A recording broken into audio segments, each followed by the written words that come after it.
الله وبركاته.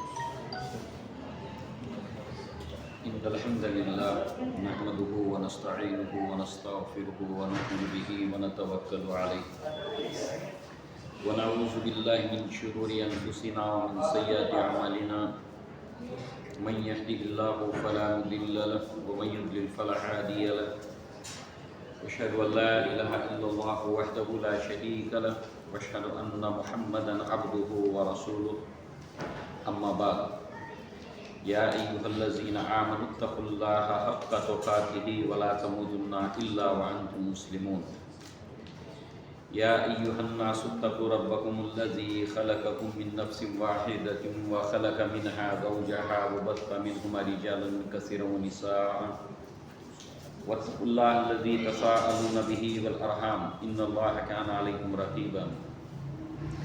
يا أيها الذين آمنوا اتقوا الله وقولوا قولا سديدا يصلح لكم أعمالكم ويغفر لكم ذنوبكم ومن يطع الله ورسوله فقد فاز فوزا عظيما. فإن خير الحديث كتاب الله وخير الهدي هدي محمد صلى الله عليه وسلم وشر الأمور محدثاتها وكل محدثة بدعة وكل بدعة ضلالة وكل ضلالة في النار. وقال الله تبارك وتعالى: قد كانت لكم أسوة حسنة في إبراهيم والذين معه رب اشرح لي صدري ويسر لي أمري واحلل عقدة من لساني يفقهوا قولي. اللهم أرنا الحق حقه وارزقنا اتباعه وأرنا الباطل باطلا وارزقنا اجتنابه. آمين يا رب العالمين. اللهم لا سهل إلا ما جعلته سهلا وأنت تجعل الحزن سهلا إذا شئت. اسوہ ابراہیم، اسی نسبت سے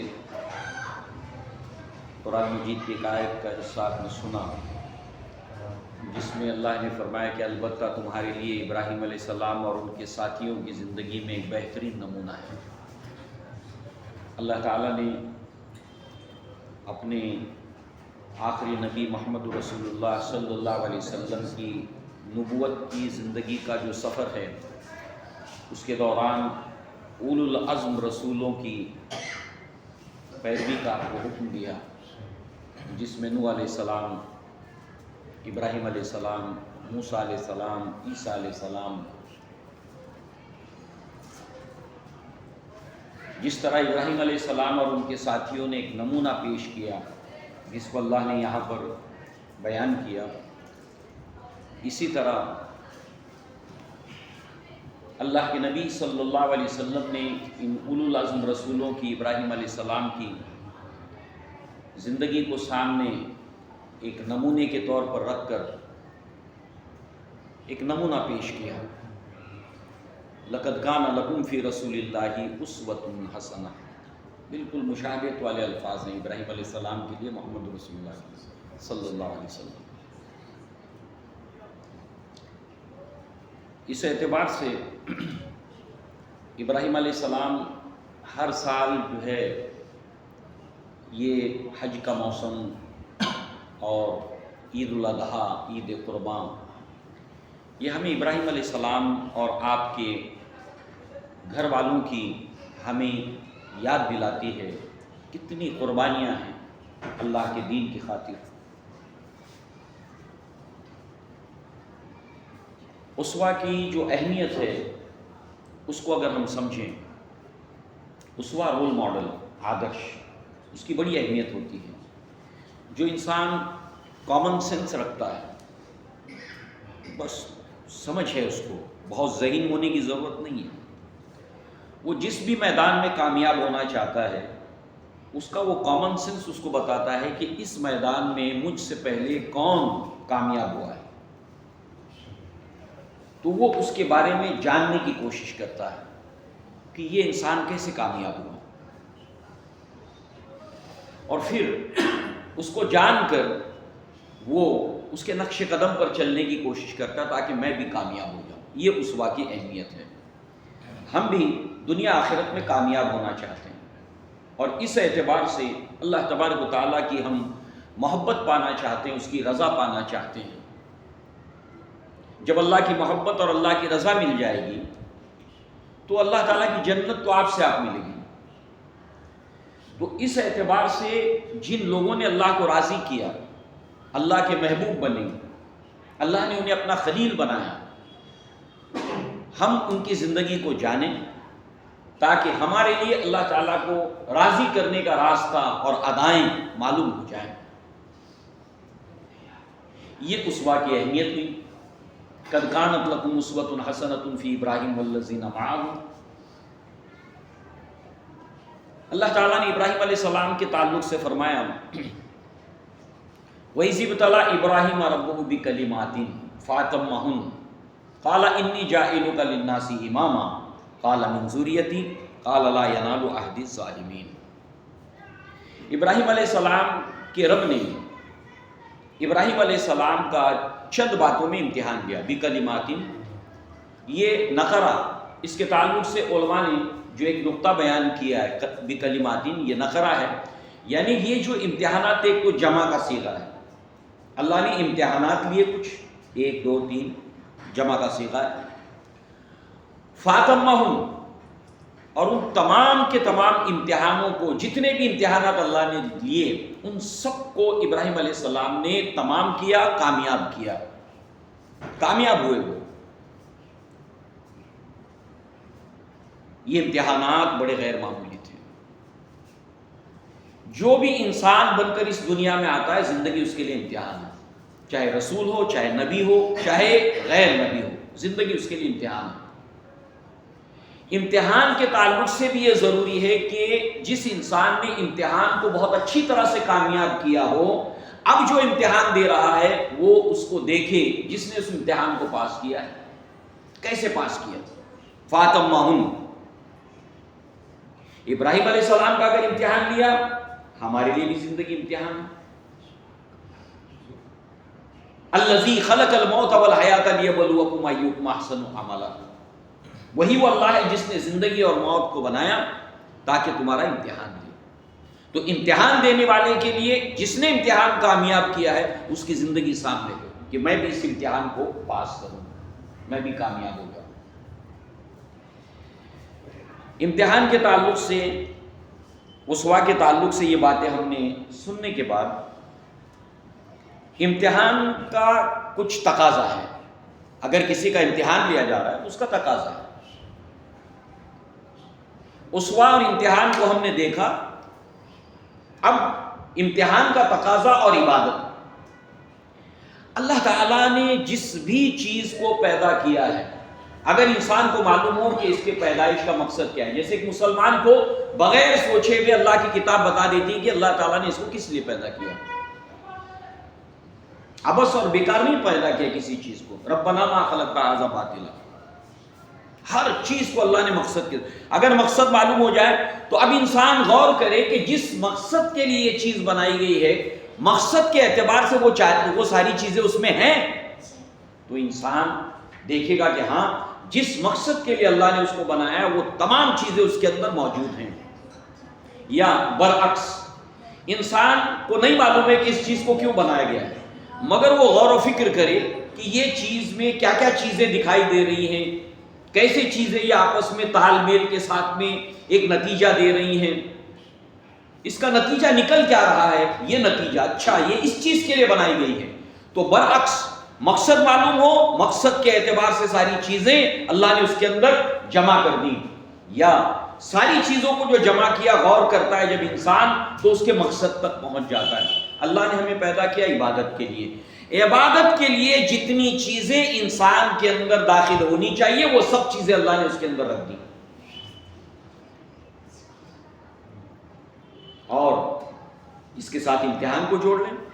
امتحان کا تقاضا ہے کہ اگر امتحان لیا ہے تو کچھ چیزیں اس کو دی جائیں۔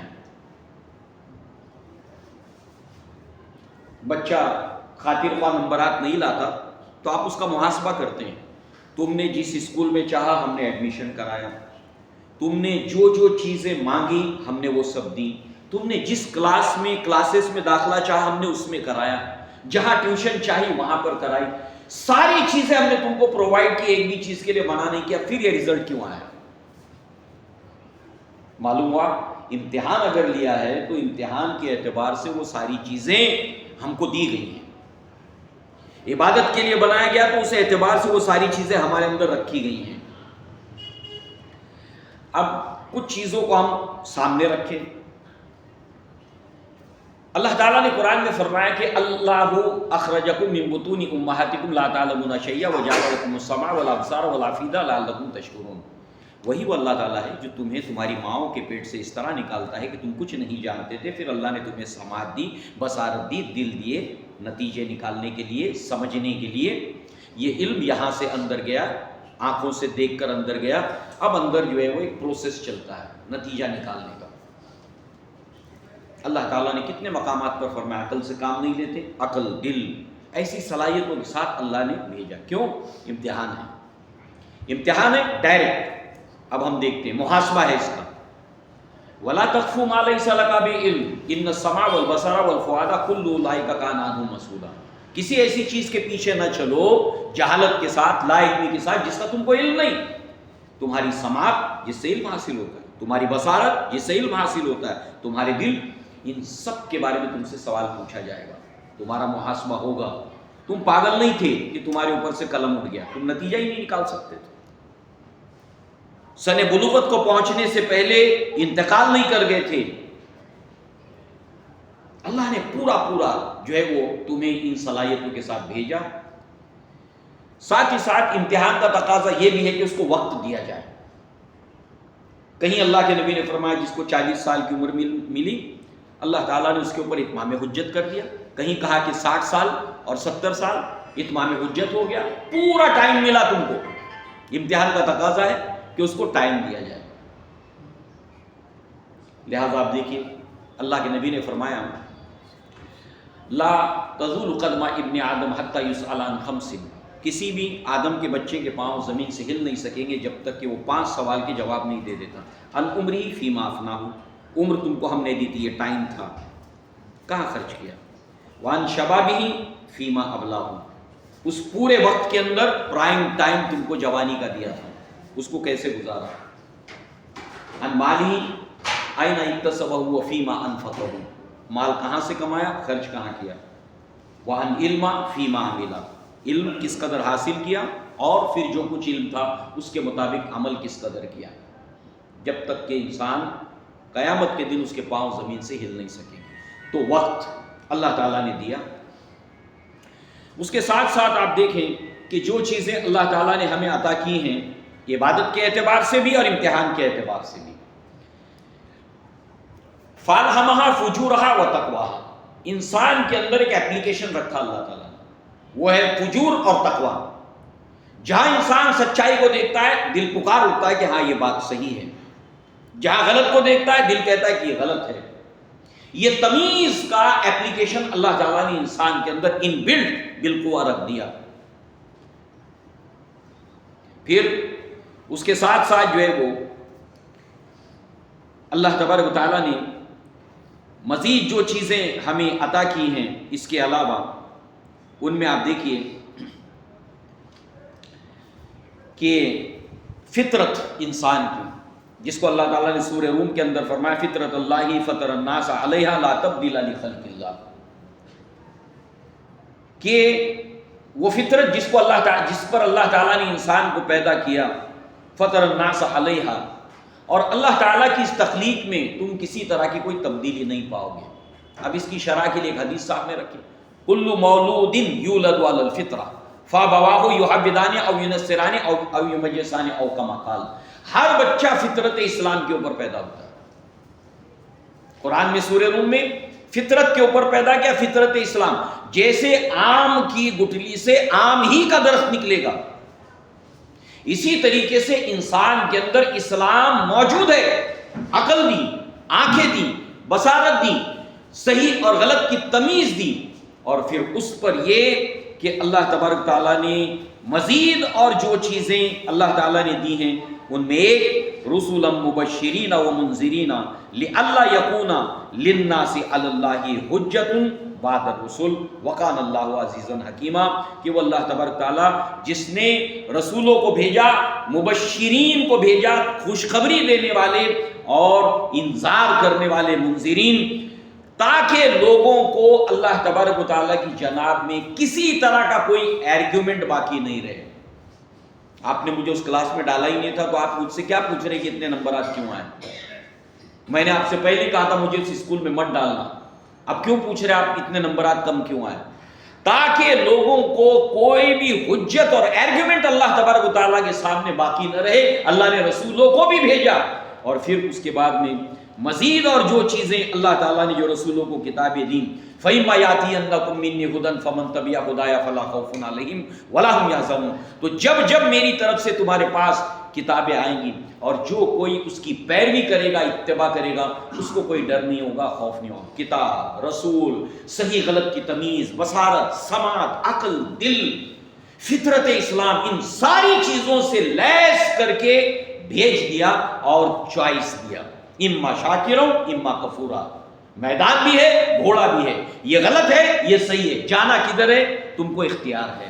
یہاں پر کوئی پکڑ نہیں ہوگی، پکڑ ہوگی آخرت کے اندر، جہاں جانا ہے جاؤ۔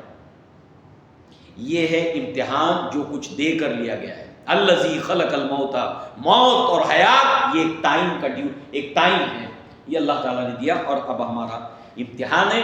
امتحان دینے والے کے لیے جس نے اس امتحان کو پاس کیا ہے اس کا ایک نمونہ سامنے ہو۔ وَإِذِ ابْتَلَىٰ إِبْرَاهِيمَ رَبُّهُ بِكَلِمَاتٍ فَأَتَمَّهُنَّ۔ لہذا یہ کچھ بنیادی باتوں کو جاننے کے بعد اب آئیے ابراہیم علیہ السلام کا امتحان بھی، اور امتحان ہم بھی دے رہے ہیں۔ قَدْ كَانَتْ لَكُمْ أُسْوَةٌ حَسَنَةٌ فِي إِبْرَاهِيمَ وَالَّذِينَ مَعَهُ۔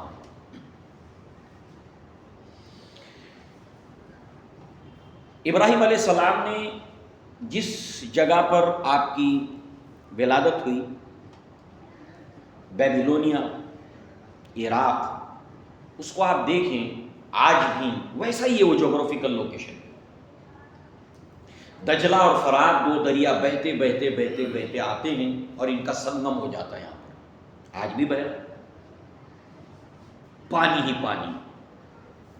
جہاں دریا ہوتے ہیں تو دریا اپنے ساتھ زرخیز مٹی لاتا ہے، اور میدانی علاقے میں آنے کے بعد اس کو کنارے پر پھینک دیتا ہے۔ گھاس کے بڑے بڑے میدان، مویشی، دودھ، گھی، پنیر، گوشت، سب کچھ، خوشحالی ہی خوشحالی۔ مزید فارس کی کھاڑی، اور شہر کے اندر ابراہیم علیہ السلام کی ولادت ہوئی، عراق کا شہر اور فارس کی کھاڑی، جہاں بھی کھاڑی ہوتی ہے اور سمندر ہوتا ہے وہاں پر پھلوں کی پیداوار ہوتی ہے نا۔ ابراہیم علیہ السلام نے اپنی اولاد کے لیے وَرَزَقْنَاهُم مِّنَ الثَّمَرَاتِ، پھلوں سے ان کو روزی دے، پھل بہت دیکھے تھے، خوشحالی دیکھی تھی، پانی ہی پانی دیکھا تھا۔ یہ ساری چیزیں جغرافیکل لوکیشن۔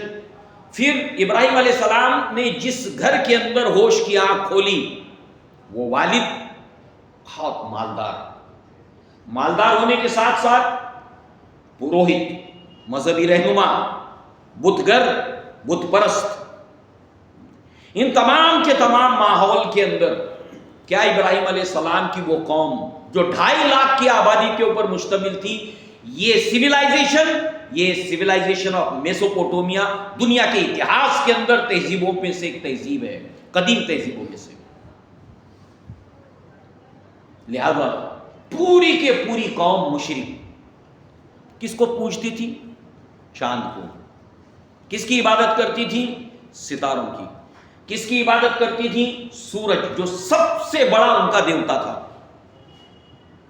سورج کی عبادت کثرت کے ساتھ دنیا میں کی گئی ہے۔ مناظر فطرت کے اندر دریاؤں کی، اللہ کی بنائی ہوئی چیزوں کی وہ عبادت کرتے تھے۔ اب دیکھیے، انسان کی فطرت جب بگڑ جاتی ہے تو مخلوق کو معبود کیسے بنا لیتا ہے؟ وہ دیکھتا ہے کہ اس مخلوق کے ہم پر بڑے احسانات ہیں۔ سورج کی وجہ سے آبی بخارات پانی بن کر اوپر اٹھتے ہیں جو بارش بننے کا سبب بنتے ہیں۔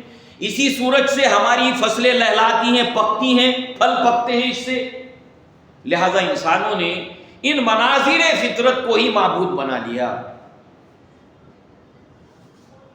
ان فی خلق السماوات والارض واختلاف اللیل والنہار والفلک التي تجری فی البحر بما ينفع الناس وما انزل الله من السماء من ماء فاحیا به الارض بعد موتها وبث فيها من كل دابة وتصريف الرياح والسحاب المسخر بين السماء والارض لآیات لقوم یعقلون ومن الناس،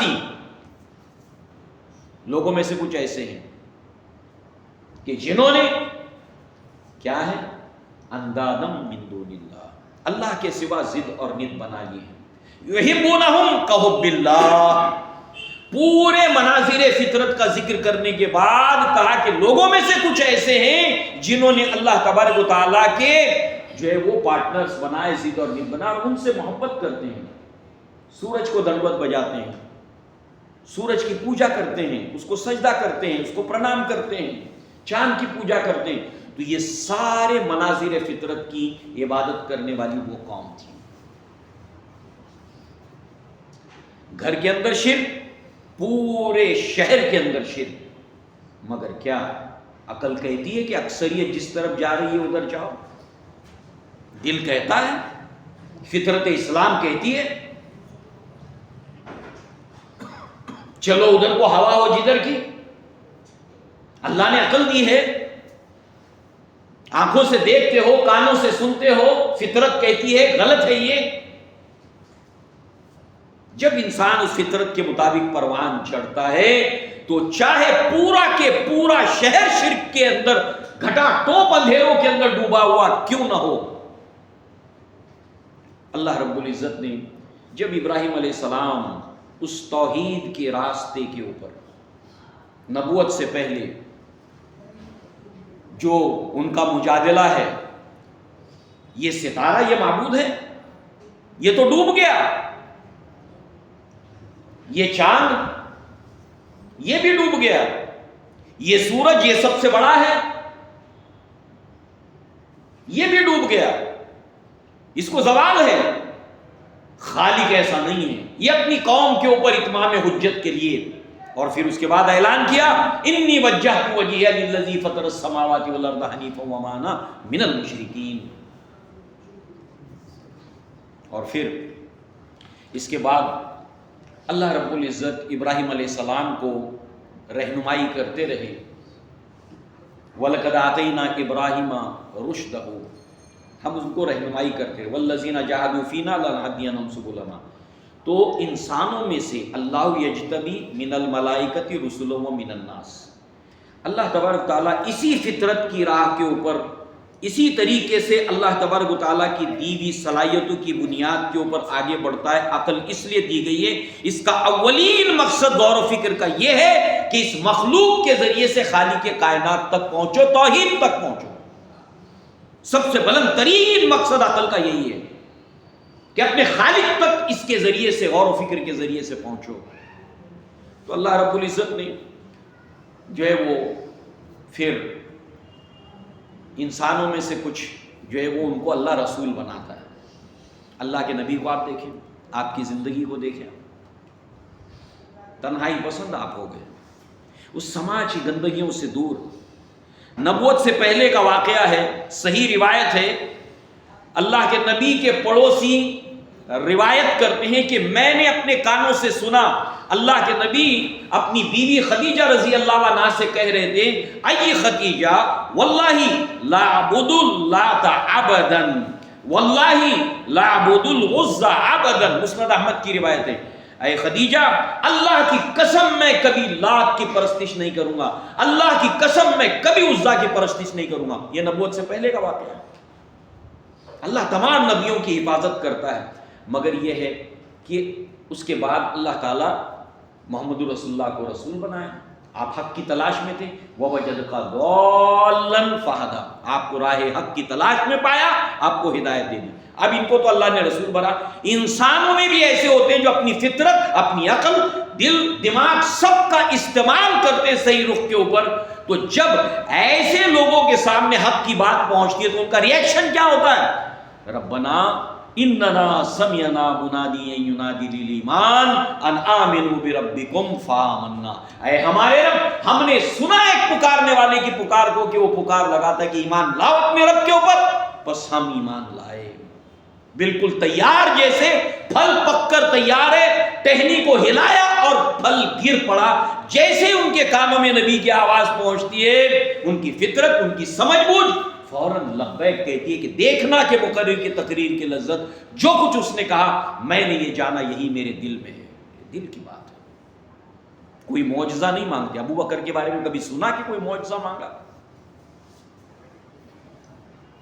علی کے بارے میں کبھی سنا کہ انہوں نے کوئی معجزہ مانگا؟ اور جنہوں نے معجزہ مانگا، چاند کے 2 ٹکڑے کر کے دکھاؤ، جب دکھایا گیا تو کیا کیا؟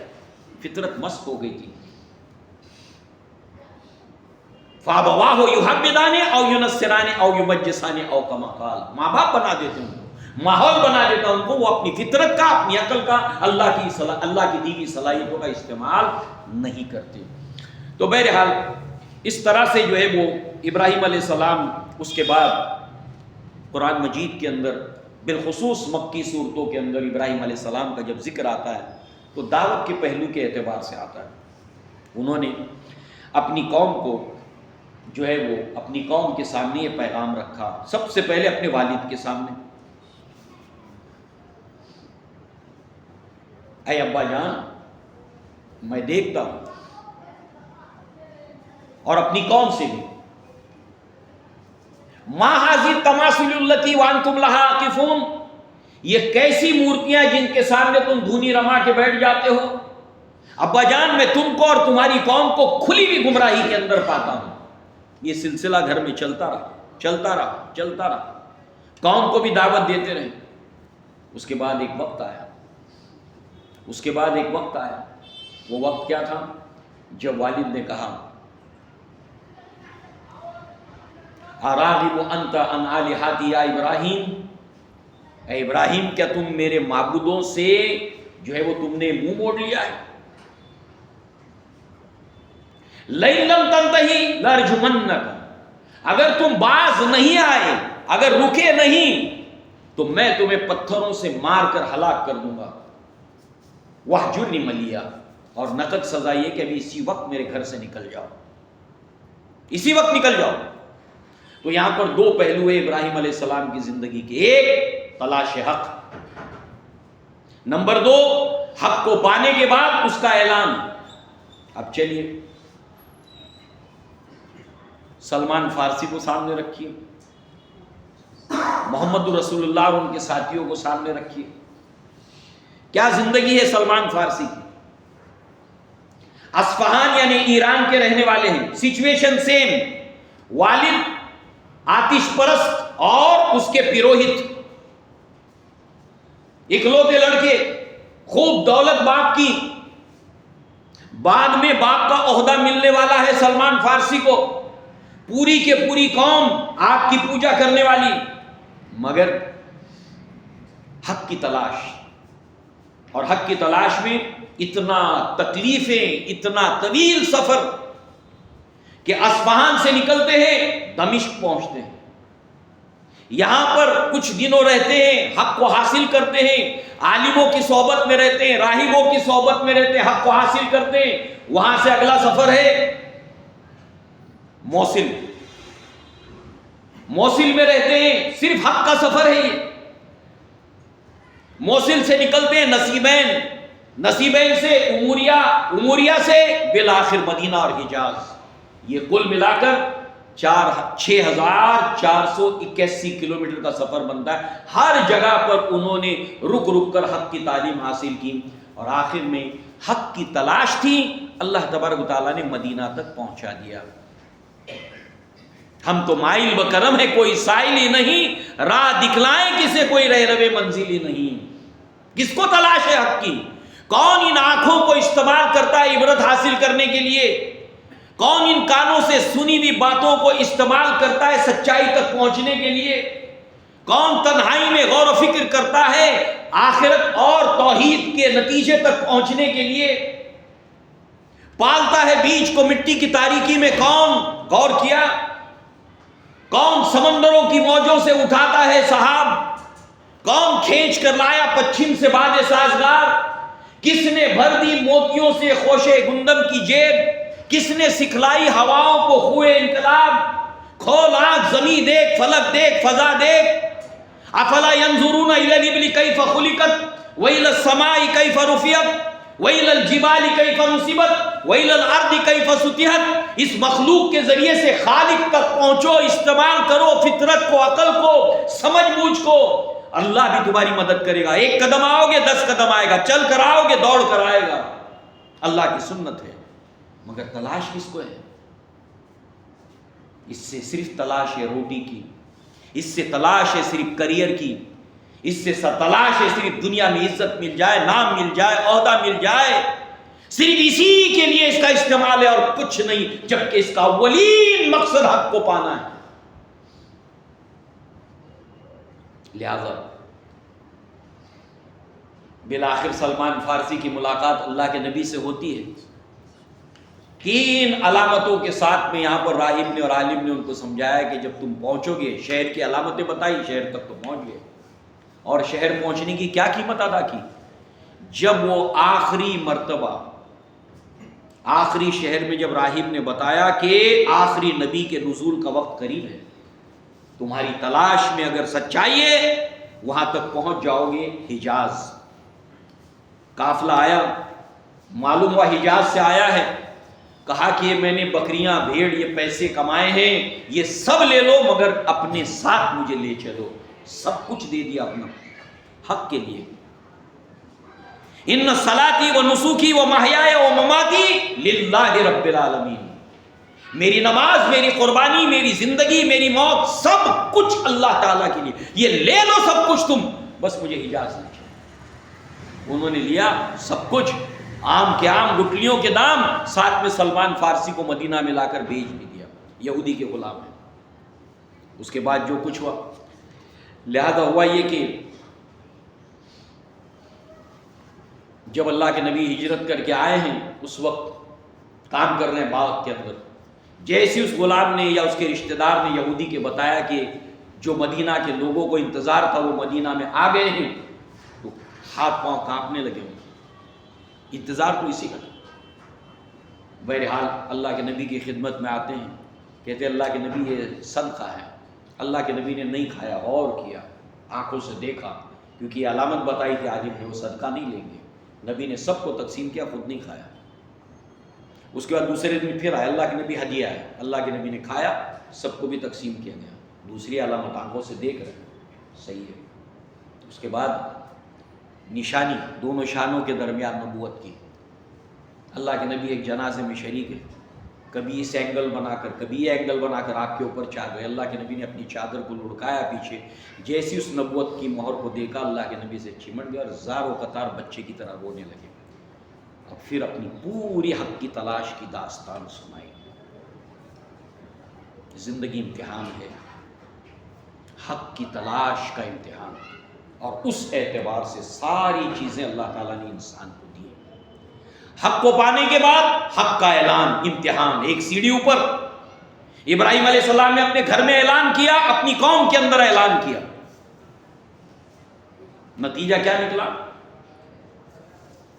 کہ ایک سزا تمہارے لیے ادھار ہے، اگر تم باز نہیں آئے تو پتھروں سے مار مار کر ہلاک کروں گا. اور نقد سزا یہ کہ تم فوراً گھر چھوڑ دو، نکل جاؤ گھر سے. نکل گئے. جب نقد سزا دی جاتی ہے اور ادھار کا وعدہ کیا جاتا ہے، ایک تو ہوتا ہے کہ آدمی رہے چلو دھمکی ہے، نہیں، نقد سزا فوراً ملی، چلو گھر سے نکل جاؤ. نکل گئے. اور اب بھی اگر باز نہیں آئے تو پتھروں سے مار کر ہلاک کر دوں گا. اب اس سے نوٹس لے لو. نکل گئے گھر سے.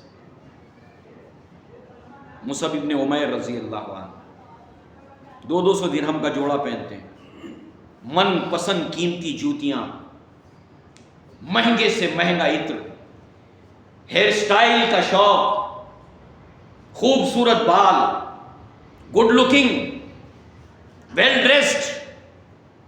مکہ کی ہر لڑکی چاہتی ہے کہ نکاح کرے مصعب ابن عمیر سے. کہیں اگر نہیں دکھائی دیتے، خوشبو سے لوگ کہتے ہیں یہاں کہیں مصعب گزرا ہے، یہاں سے خوشبو آ رہی ہے. مگر جب حق کو قبول کیا تو جتنی دولت والد چھوڑ گئے تھے، چچا کفیل تھے، کہا کہ تم نے اپنے باپ داداؤں کے دین کو چھوڑا ہے، لہذا یہ جو گھر سے اسی وقت نکل جاؤ، اگر تم باز نہیں آتے، فوراً گھر چھوڑنے کے لیے تیار ہوئے۔ چچا نے سوچا کہ جب یہ دولت سے دستبردار ہونا پڑے گا تو پھر دن میں تارے نظر آئیں گے۔ جب دیکھ رہے ہیں کہ گھر چھوڑ کر جا رہے، دھمکی کا کوئی اثر نہیں، کہا کہ یہ جو تم نے لباس پہنا ہوا یہ بھی تمہارے اسی مشرک باپ کی کمائی، اتارو اس کو۔ اتار دیا۔ اور پھر لباس کیا ہے؟ کمبل ہے، ببول کے کانٹے اس سے بندھے ہوئے اور آستین چمڑے کا نصف پنڈلی تک۔ جب بیعت عقبہ اولیٰ ہوئی تو مدینہ کے لوگوں نے کہا کہ آپ ہمیں کوئی مدرس، کوئی پڑھانے والا، اسلام سمجھانے والا بھیجیے۔ اللہ کے نبی نے مصعب ابن عمیر کو بھیجا۔ اپنی پوری زندگی جو ہے وہ 1 سال کے عرصے کے اندر انہوں نے 70 سے زائد مرد اور کچھ عورتیں اسلام میں داخل کی۔ جو ریکارڈ پر ہے، جو ریکارڈ پر نہیں ہے وہ اللہ کو معلوم ہے۔ اتنی محنت سال بھر کی، اپنے آپ کو کھپا دیا۔ ان صلاتی و نسوکی و محیای و مماتی للہ رب العالمین، سب کچھ میرا اللہ تعالیٰ کا ہے اور اس کو میں نے ارپن کر دیا ہے۔ نتیجہ کیا نکلا؟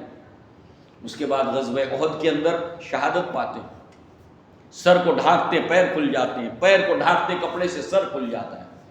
اللہ کے نبی صلی اللہ علیہ وسلم کہتے ہیں میرے مصعب کے سر کو ڈھانکو اور اس گیر کی گھاس سے ان کے پاؤں کو جو ہے وہ ڈھانک دو۔ اللہ کے نبی صلی اللہ علیہ وسلم جو ہے وہ جب بھی مصعب کو دیکھتے آپ کی آنکھوں میں آنسو آتے۔ اتنی عالی شان زندگی کو حق کے لیے قربان کیا۔ جانور ہم لاتے ہیں، قربانی ہم کرتے ہیں، کیا خون اللہ کو پہنچتا ہے؟ گوشت اللہ کو پہنچتا ہے؟ یہ باتیں ہیں جو یاد کرنے کے کہ ہماری زندگی کس قدر اللہ تعالیٰ کے دین کے لیے ہے۔ رہ گئی رسم ازاں روح بلالی نہ رہی، فلسفہ رہ گیا تلقین غزالی نہ رہی۔ ہے اگر حج و طواف کا ہنگامہ اگر باقی تو کیا کند ہو کر رہ گئی مومن کی تیغ بے نیام۔ یہ پیغام کیا دیتی ہے ہر سال آ کر؟ ابراہیم علیہ السلام کی زندگی، سارہ کی زندگی، ہاجرہ کی زندگی، اسماعیل علیہ السلام کی زندگی، لوط علیہ السلام کی زندگی، ان کی بیوی کی زندگی کیا پیغام دیتی ہے ہمیں؟ زندگی قربانی ہی قربانی ہے حق کے لیے۔ یہ رکتا نہیں ہے سفر، حق کی تلاش، حق کو پانے کے بعد اعلان، اور جو بھی تکلیفیں آئے اس کو جھیل جانا حق کی خاطر۔ اس کے بعد آپ دیکھیں کہ ابراہیم علیہ السلام کی زندگی کا واقعہ بھی ہم سنتے ہیں، جب انہوں نے بت شکنی کی اور حجت قائم کرنے کے لیے کہا کہ یہ بڑا ہے، اسی نے کیا ہے، اور کندھے پر کلاڑا بھی ہے۔ مذہبی رہنماؤں کی عدالت میں پیش کیا گیا، انہی کے سامنے انہوں نے حجت پیش کی، یہ دلیل پیش کی۔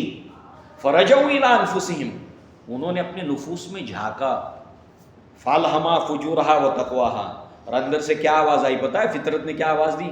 بات تو وہی صحیح ہے جو ابراہیم کہہ رہے ہیں، حق وہی ہے، کل مولود یولد علی الفطرہ، مگر اس کے اوپر لبیک نہیں کہا اس آواز کے اوپر۔ پھر ان کے اندر ایک گھمنڈ آیا، اکڑ دکھائی، اور کہا اگر اپنے معبودوں کی مدد کرنا ہے تو ایسی سزا دو ابراہیم کو کہ اس کے بعد کوئی معبودوں کے خلاف بولنے والا نہ رہے۔ مگر جب یہ معاملات ہو رہے تھے تو انہوں نے کہا کہ کس نے کیا ہوگا؟ تو اس وقت ایک لفظ آیا ہے کہ وہ ایک جوان ہے جس کو ابراہیم کہتے ہیں، وہ ایک جوان ہے۔ کون ہے؟ جوان ہے، یعنی ابراہیم علیہ السلام بھی جوان ہے، جس کو ابراہیم کہتے ہیں۔ اب اس کے بعد جو ہے وہ بادشاہ کے سامنے بھی ہوتی ہے معاملہ، ہوتا ہے معاملہ، بادشاہ کے سامنے اللہ تبارک و تعالیٰ کی توحید، اللہ تعالیٰ کی صفات کو پیش کرتے ہیں، حجت کرتا ہے وہ، مگر بالآخر یہ ہوتا ہے کہ سارے وہ مذہبی رہنما، ساری قوم، سارے رشتہ دار سب مل کر یہ فیصلہ کرتے ہیں کہ ابراہیم کو آگ میں ڈالا جائے۔ اللہ کے نبی صلی اللہ علیہ وسلم نے فرمایا، جابر رضی اللہ عنہ اس کے راوی ہیں، سید الشہداء حمزہ ابن عبد المطلب رضی اللہ عنہ، تمام شہداء کے سردار حمزہ ابن عبد المطلب ہیں۔ وَرَجُلٌ قَامَ إِلَىٰ إِمَامٍ جابر فَأَمْرَهُ وَنَهَاهُ فَقَتَلَهُ، ایک ہی جابر امام کے سامنے وہ کھڑا ہو جائے اور حق بات کرے اور وہ ظالم اس کو قتل کر دے، وہ بھی شہداء کا سردار ہوگا قیامت کے دن۔ کبار تابعین میں سے ایک تابعی ہیں ابو مسلم خولانی رحمہ اللہ، عمر بن الخطاب کا دور خلافت ہے، اسود انسی نے نبوت کا دعویٰ کیا، کھڑے ہو گئے اس کے مقابلے کے اندر، اس کے حمایتی ایک سے بڑھ کر ایک تھے اسود انسی کے، نبوت کا دعویٰ کیا، اس نے اس کو جھوٹا قرار دیا، اس کو باطل قرار دیا، اپنے خلاف دیکھ کر اسود انسی اور اس کے ساتھیوں نے فیصلہ کیا کہ ان کو آگ میں ڈالا جائے، جیسے ابراہیم علیہ السلام کے بارے میں فیصلہ کیا کہ ان کو آگ میں ڈالا جائے، جیسے ابراہیم علیہ السلام کو گھر سے نکالا ایسے مصعب بن عمیر کو گھر سے نکالا، جیسے حق کی تلاش میں سلمان فارسی کی زندگی ایک بہت بڑی عبرت کا نمونہ ہے۔ ابراہیم علیہ السلام جو ہے وہ جب آپ کو آگ میں ڈالنے کا وقت آیا، بخاری کے اندر روایت ہے اس آیت کے حوالے سے، حسبنا اللہ و نعم الوکیل، اس حوالے سے کتاب التفسیر میں روایت ہے، ابن عباس رضی اللہ عنہما اس کے راوی کہتے ہیں قالہ ابراہیم علیہ السلام ہینا القیا فی النار، جب ان کو آگ میں ڈال دیا گیا، اب یہ نہیں کہ ویٹنگ میں کھڑے ہوئے بلکہ اب ان کو انڈیل دیا گیا، القیا انڈیل دیا گیا آگ کے اندر، اب وہ آگ کی طرف گزر رہے ہیں، توکل دیکھیے اللہ تعالیٰ کے اوپر بھروسہ، اس وقت کہتے حسبنا اللہ و نعم الوکیل، نعم المولا و نعم النصیر۔ کیا انجام ہونے والا معلوم ہے؟ ایسا نہیں کہ وہاں رکے ہوئے تو کوئی واپس بلایا جائے گا، نہیں، اب گر چکے، اب جانے والے، کوئی روک نہیں سکتا، اب اس آگ کی طرف بڑھ رہے ہیں۔ اللہ رب العزت نے حکم دیا یا نار کونی بردم و سلاما علی ابراہیم، ہم سب جانتے ہیں اللہ نے بالکل سلامتی کے ساتھ ابراہیم علیہ السلام کو وہاں سے نکالا۔ اسود انسی نے ابو مسلم خولانی کو آگ میں ڈالا، اللہ تعالیٰ نے سلامتی کے ساتھ ابو مسلم خولانی کو آگ میں سے نکالا۔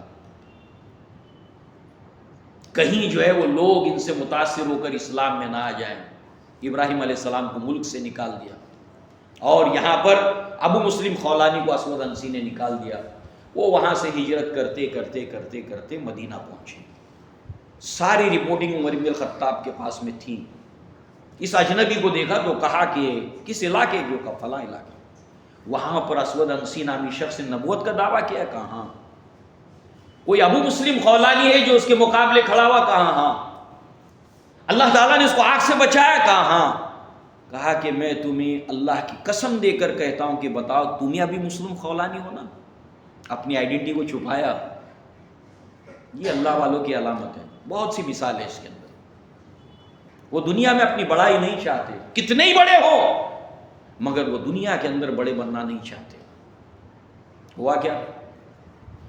گلے سے لگایا اور کہا الحمدللہ الذی لم یمتنی حتی ارانی فی امتی محمد صلی اللہ علیہ وسلم من سنیا بھی کما سنیا بھی ابراہیم الخلیل۔ تمام شکر اور تعریف ہے اس اللہ تبارک و تعالیٰ کے لیے ہے جس نے عمر کو اس وقت تک موت نہیں دی جب تک کہ امت محمد صلی اللہ علیہ وسلم نے ایسے انسان کو نہ دکھا دیا مجھے کہ جس کو اللہ نے آگ سے بچایا جیسے اللہ نے اپنے ابراہیم خلیل کو آگ سے بچایا۔ آج بھی ہو جو براہیم سا ایماں پیدا، آگ کر سکتی ہے انداز گلستاں پیدا۔ یہ دور اپنے براہیم کی تلاش میں ہے، صنم کدا ہے جہاں لا الہ الا اللہ۔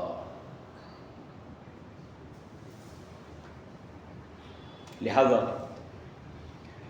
وہاں سے ابراہیم علیہ السلام نکلتے ہیں، وقال ذاہب الی ربی سیہدین، کہا کہ میں اللہ کی راہ میں نکلتا ہوں، اللہ تعالیٰ میری ضرور رہنمائی کرے گا۔ اس وقت آپ کی بیوی اور اس کے ساتھ ساتھ لوط علیہ السلام اور ان کی بیوی، یہاں سے یہ 4 افراد ہیں جو نکل پڑتے ہیں۔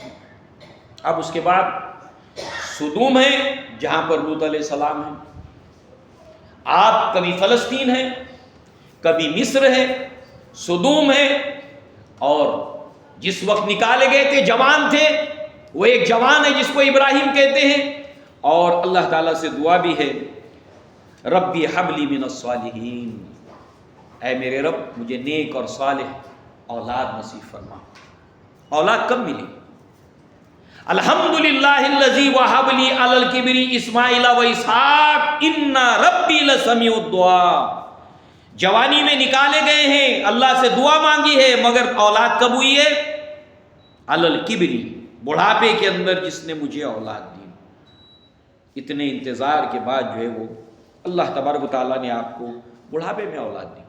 مگر جب یہ ہجرت کی ہے تو ہجرت حبشہ جب ہونے لگی، عثمان ابن عفان رضی اللہ عنہ اپنی بیوی رقیہ رضی اللہ عنہا کے ساتھ میں ہجرت کرتے ہیں. اس وقت اللہ کے نبی فرماتے ہیں صحبہم اللہ، اللہ تعالیٰ تمہارا محافظ ہو، ساتھی ہو. ان عثمان علی اول من ہاجر الی اللہ باہلہ بعد ابراہیم علیہ السلام و لوط علیہ السلام. ابراہیم علیہ السلام دھرتی کے اوپر وہ پہلے انسان ہیں جنہوں نے اپنی گھر والوں کے ساتھ میں ہجرت کی، ابراہیم علیہ السلام کے بعد اور لوط علیہ السلام کے بعد.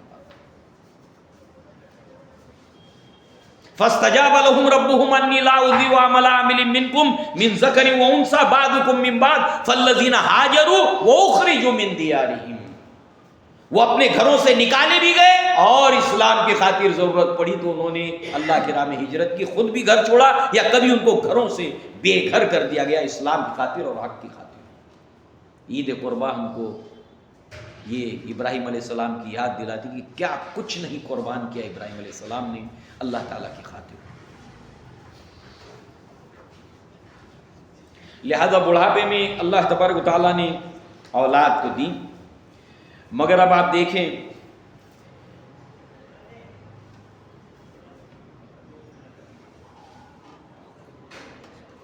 سورہ صافات میں اللہ تعالیٰ نے فرمایا فلما بلغ معہ السعی، جب اسماعیل علیہ السلام اپنی اس عمر کو پہنچے، سایہ صحیح یعنی ان کے پٹھے مضبوط ہو گیا، بیٹا جوان ہو گیا. مگر اس سے پہلے بڑھاپے کی حالت کے اندر جو ہے وہ اللہ تعالیٰ نے اولاد دی ہے اور امتحان دیکھیے کیا ہے. وَإِذِ ابْتَلَىٰ إِبْرَاهِيمَ رَبُّهُ بِكَلِمَاتٍ. دنیا کے اندر یہ دیکھنے میں آتا ہے کہ ایک انسان کا نکاح ہو گیا، اگلے سال اولاد ہو گئی، اگلے سال ایک اور اولاد ہو گئی، اگلے سال اور اولاد ہو گئی. اس کو اتنی قدر نہیں ہوتی. مگر شادی ہو گئی، 6 سال ہو گئے، 10 سال ہو گئے، عمر بڑھتی جا رہی ہے، اولاد نہیں ہو رہی ہے. تو جب آخری وقت میں اولاد ہوتی ہے تو نفسیات باپ کی یہ ہوتی ہے کہ اب آخری جتنا وقت بچا ہے میں اس اولاد کے ساتھ گزاروں. بڑھاپے میں اللہ تعالیٰ نے اولاد دی ہے اور اللہ تعالیٰ کا امتحان ہے کہ اس کو لے جا کر اس حجاز کی زمین میں اپنی بیوی اور ہاجرہ اور اپنے بیٹے کو یہاں پر لا کر جو شیر خوار ہے لا کر ڈال. ابراہیم علیہ السلام اللہ تعالیٰ کے حکم کے اوپر لبیک کہتے ہوئے جو ہے وہ یہاں پر لا کر ڈال دیتے. جب چھوڑ کر واپس جانے لگتے ہیں تو اس وقت ہاجرہ کہتی ہیں کہ اس بے آب و گیاہ جہاں پر انسانوں کی اس طرح سے آبادی نہیں، ہمیں کس کے سپرد چھوڑ کے جاتے ہو؟ کوئی جواب نہیں دیا. لا یلتفت، کوئی التفات نہیں کیا اپنی بیوی کی طرف. اور پھر بالآخر ہاجرہ سمجھ گئے اور کہا اللہ امرک بہذا، کیا اللہ تعالیٰ نے آپ کو اس کا حکم دیا ہے؟ کہا کہ نعم، ہاں. تو کہا کہ پھر اللہ ہم کو ضائع نہیں کرے گا ایسی بیوی. اور پھر یہ صفا مروہ کی سعی جس کو اللہ تعالیٰ نے ہاجرہ اور اسماعیل کی یادگار بنایا، جو حج اور عمرہ کا ایک رکن بنا، مقام ابراہیم جس کو مصلی بنانے کا حکم اللہ تعالیٰ نے دیا، یہ حج ابراہیم علیہ السلام کی یاد، یہ صفا مروہ ہاجرہ اور اسماعیل کی یاد، قربانیاں ہی قربانیاں. اور جب واپس ہوتے ہیں تو پھر دور نکلنے کے بعد اس طرف رخ کر کے جو اللہ تعالیٰ سے دعا کرتے ہیں ربی انی اسکنت من ذریتی بواد غیر ذی زرع عند بیتک المحرم لیقیموا الصلاۃ. اے میرے رب، میں نے اپنی اولاد کو، اپنی جنریشن کو تیرے یہاں پر بے آب و گیاہ جہاں پر پانی نہیں ہے. اور بچپن میں پانی کتنا دیکھا ہے؟ 2 دریاؤں کا سنگم. بیٹے کے لیے پانی نہیں ہے، بیوی کے لیے پانی نہیں ہے. امتحان کیسا ہے؟ جس باپ نے زندگی تکلیف میں گزاری ہو اس کی زبان سے آپ کئی بار سن چکے ہوں گے ایسے باپ کے کہ جو تکلیف میں نے جھیلی ہے نا بچپن میں، اپنے بچوں کے سامنے آنے نہیں دوں گا۔ ابراہیم علیہ السلام کو نہیں یاد آتا ہوگا، اتنا پانی میں نے دیکھا، اتنا پھل، اتنی خوشحالی، میرے بچے کے حصے میں پانی بھی نہیں۔ جہاں پر اے اللہ بے آب و گیا زمین کے اندر اپنی ذریت کو میں نے لا کر ڈالا ہے، مقصد کیا ہے؟ لیقیموا الصلاۃ، تاکہ نماز کو قائم کریں۔ اے اللہ لوگوں کے دلوں کو ان کی طرف مائل کر، وارزقہم من الثمرات، اور پھلوں سے ان کو روزی دے۔ بچپن میں بہت پھل دیکھے، فارس کی کھاڑی، جہاں سمندر، وہاں پھلوں کی پیداوار۔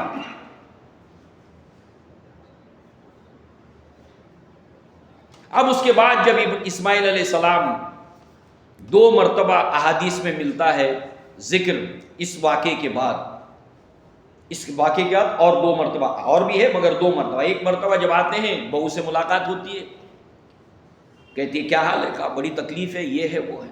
کہا بیٹے سے کہنا کہ بدل دیں چوکٹ کو۔ سمجھ گئے اسماعیل علیہ السلام۔ دوسری مرتبہ دوسری بہو ہے، کہا کیسی؟ الحمدللہ، اللہ کا شکر ہے۔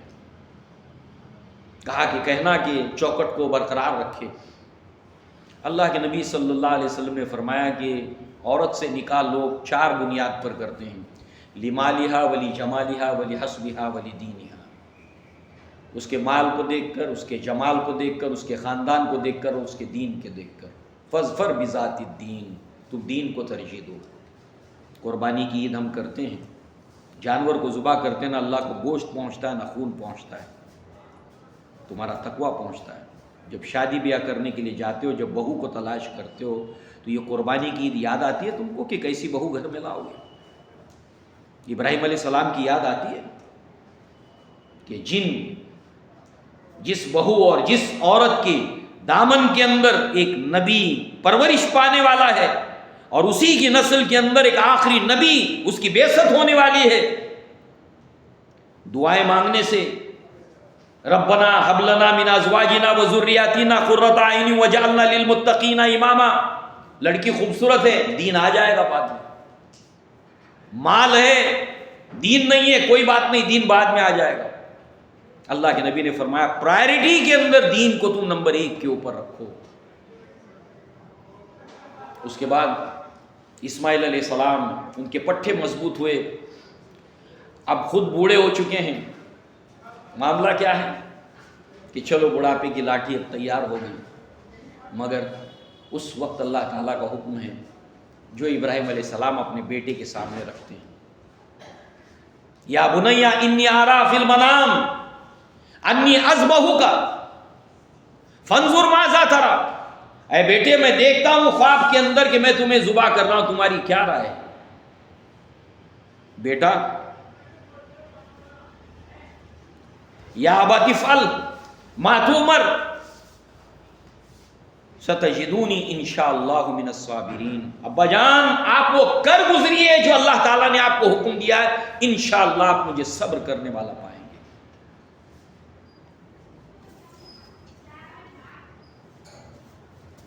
دونوں تیار ہو جائیں، اور اس وقت جب ابراہیم علیہ السلام جو ہے وہ ذبح کرنے کے لیے تیار ہیں، پیشانی کے بل لٹا دیا ہے، اس وقت جو ہے وہ اسماعیل علیہ السلام کہتے ہیں، اس وقت انہوں نے سفید قمیص پہن رکھی ہے، بخاری میں روایت ہے، کہتے ہیں کہ ابا جان بعد میں آپ کو کفنانے کے لیے کپڑا نہیں ہوگا اس ڈیزرٹ کے اندر، تو یہ قمیص اتار لیجئے، اس کے اندر مجھے کفنانا۔ بیٹے کو بھی معلوم ہے میں ذبح ہو جانے والا ہوں،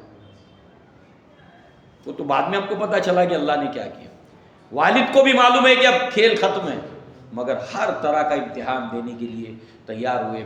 اور پھر اللہ رب العزت نے کہا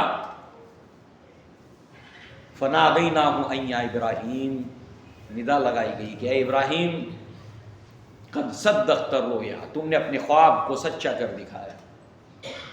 اور پھر اللہ تعالیٰ نے وہ ذبیحہ آسمان سے نازل کیا، وفدیناہ بذبح عظیم، اور ہم نے اس کا فدیہ ایک ذبیحہ کی صورت میں اللہ تعالیٰ نے نازل کیا۔ وَتَرَكْنَا عَلَيْهِ فِي الْآخِرِينَ، اور بعد والوں کے اندر اس کو ہم نے باقی رکھا کہ ہر سال یہ سلسلہ جاری ہے اور ساری ہے ابراہیم کی یاد کے اندر۔ ان ھذا لہو البلاء المبین، اور بے شک یہ بہت کھلا ہوا اور بڑا امتحان تھا، مگر وَإِذِ ابْتَلَىٰ إِبْرَاهِيمَ رَبُّهُ بِكَلِمَاتٍ فَأَتَمَّهُنَّ، آخر میں اللہ نے کہا کہ بہت بڑا امتحان تھا، اس کے اندر ابراہیم علیہ السلام کامیاب اور کامران ہوئے، اور اس طرح سے اللہ رب العزت نے اس کو ہمیش کے لیے بعد والوں کے اندر باقی رکھا۔